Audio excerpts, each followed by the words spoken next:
விஜய் முதல்வர் ஆன உடனே டாஸ்மாக் மூடுற பணியில இறங்கிட்டாரு. டாஸ்மாக் மூடுறது முன்னாடி எல்லா ஆட்சியில வந்தோடனே ஒரு 2 நாள்ல டாஸ்மாக் மூடுற மாதிரி மூடிட்டு மணமகள் மன்றம்னு ஒரு 10 கடை மூடிட்டு 20 கடை திறந்துருவாங்க. அப்படி விஜய் பண்ண மாட்டாருன்னு எனக்கு நம்பிக்கை இருக்கு. இருந்தாலும் எனக்கு சில ரிக்வெஸ்ட் இருக்கு. 12 மணிக்கு கடை திறக்கணும்னா மூடுற டைம் எனக்கு கன்ஃபார்ம் தெரியும். 10 மணிக்கு கடை மூடுறேன்ட்டு ஷட்டரை க்ளோஸ் பண்ணிட்டு பின்னாடி நடந்துட்டு தான் இருக்கு.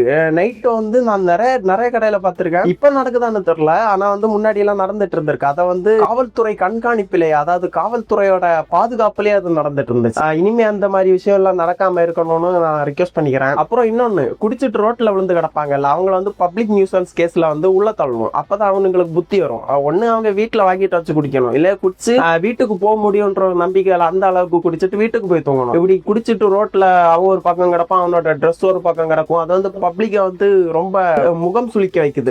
இப்படி குடிச்சிட்டு ரோட்ல கிடக்குறவங்களை பப்ளிக் நியூசன்ஸ் கேஸ்ல அரெஸ்ட் பண்ணி உள்ள போட்டுருங்க. கடையை தான் க்ளோஸ் பண்ண முடியல, அட்லீஸ்ட் இதாச்சும் பண்ணலாமே.